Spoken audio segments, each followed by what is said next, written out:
Good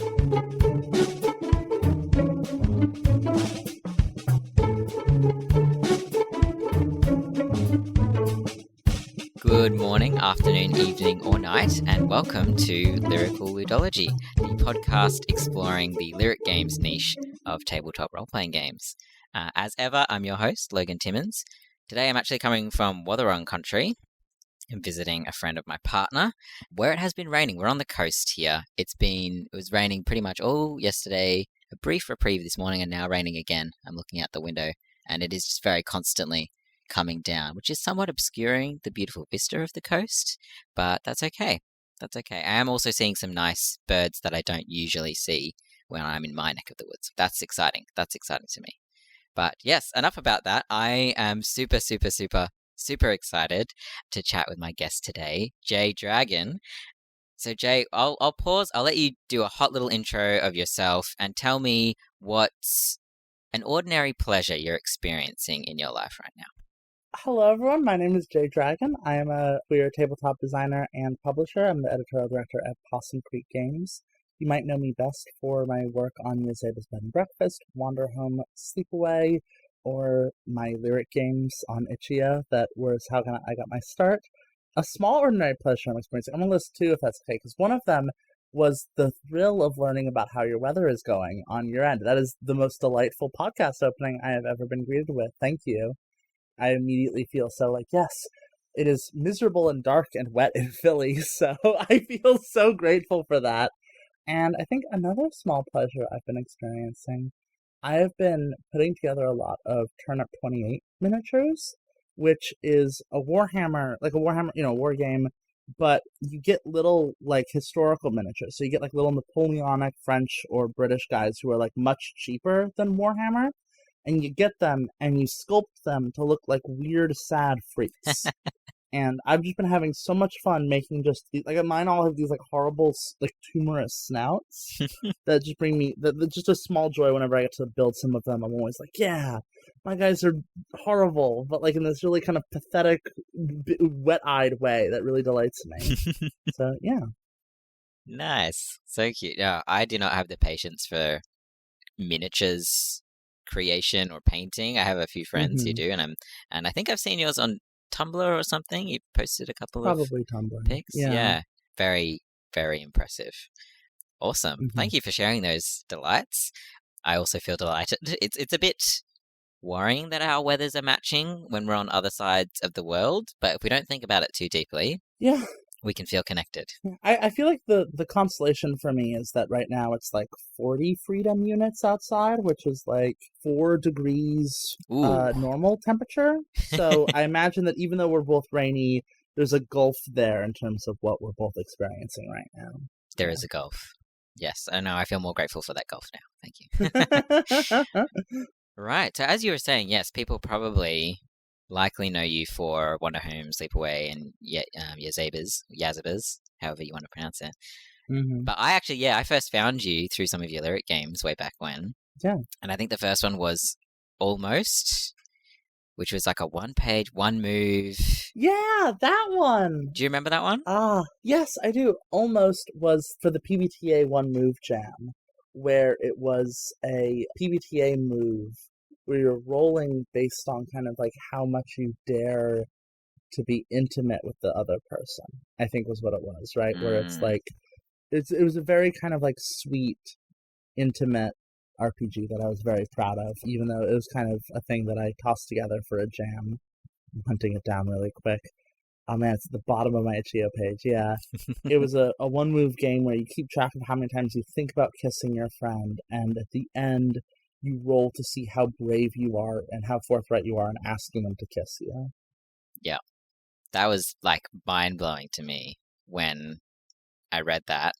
And I would consider that a lyric game in my view, would you? Yes, oh absolutely, yeah. For me, lyric games have always been very, in their process, kind of a very experimental, kind of taking concepts that I've encountered in other tabletop spaces or other game spaces, and kind of making them, abstracting them into this other space so I can play with them. And I was really interested, and I still am really interested in the thing that the Bakers have talked about, which is when thinking about intimacy, one of the tools you have for thinking about intimacy as reversing who is vulnerable. Mm. And so normally a PBTA move around intimacy, very commonly, you will see a move where a higher roll means that you are more alluring or more attractive, right? Like that's kind of how Monster Hearts thinks of it. That's how like Seduce or Manipulate works, which makes sense for those games. But I was very interested in like, okay, well, what if actually the role is to see like how vulnerable you're willing to let yourself be, right? That a success does not mean that you get the thing you were trying to get, but rather that you are able to ask for the thing you want honestly and earnestly, which was really interesting. It's just still something I'm very interested by conceptually.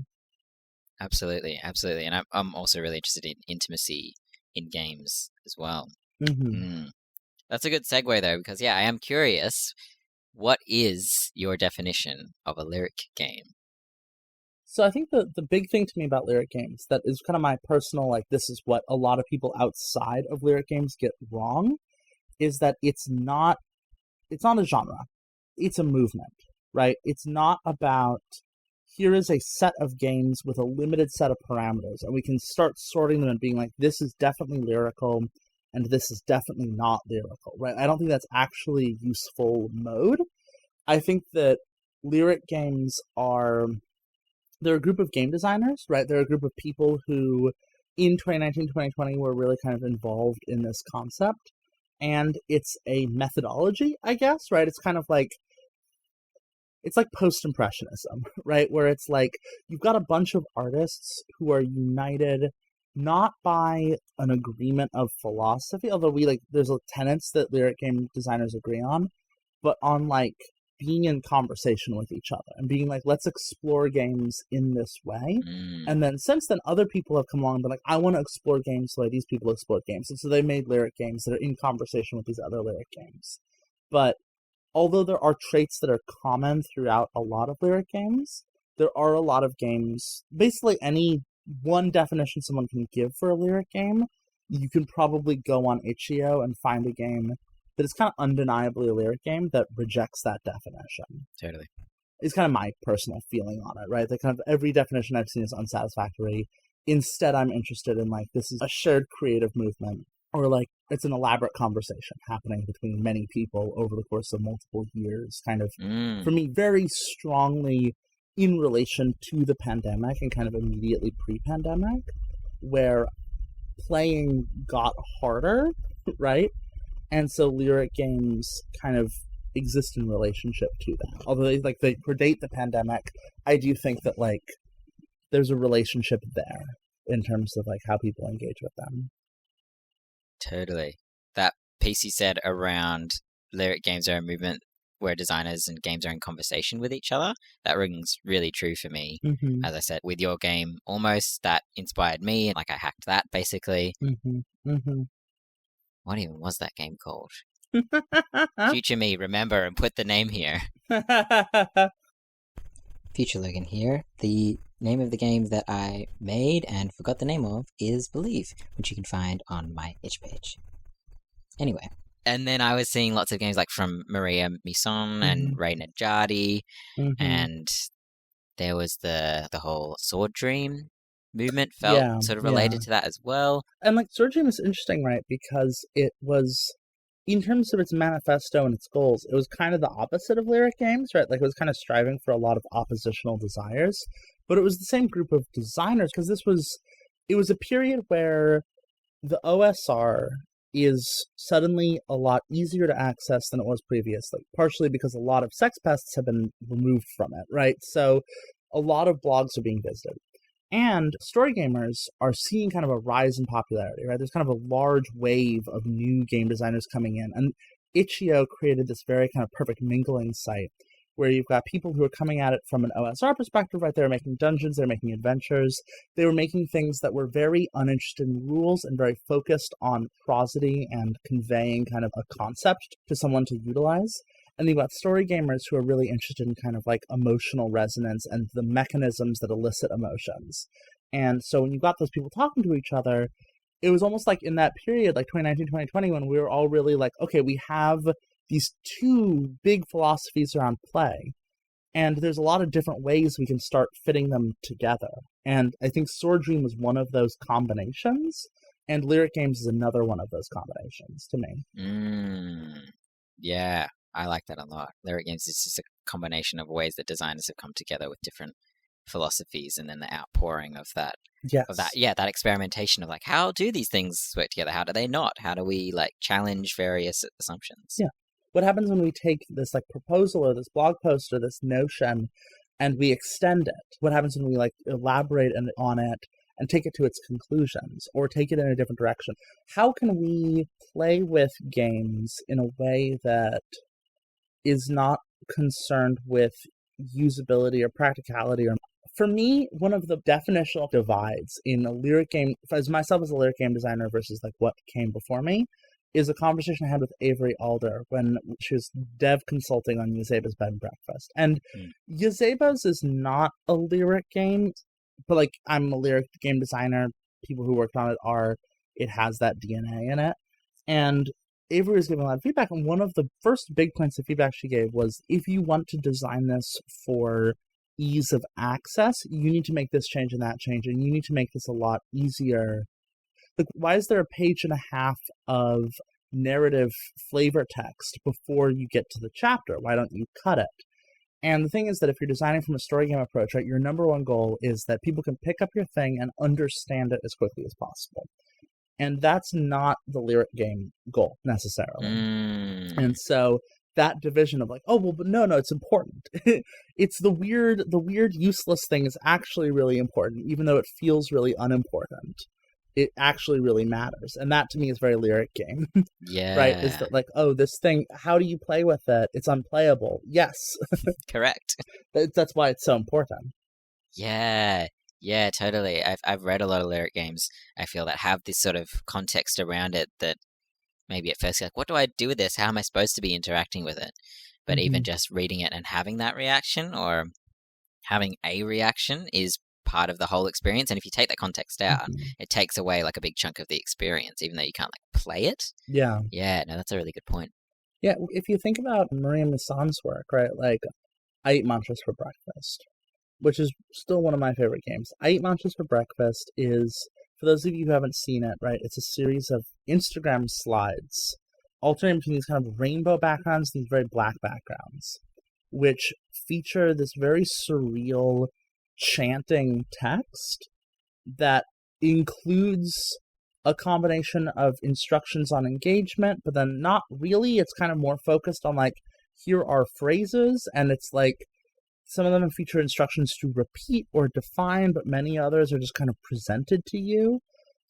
And it's like, okay, what does it mean to play this? And when you start thinking about what it means to play I Eat Mantras for Breakfast, you're in it, right? You're in the sauce. And there's a way you could take I Eat Mantras for Breakfast and be like, this is a game you play in the morning when you wake up and you recite the following poems to yourself before breakfast.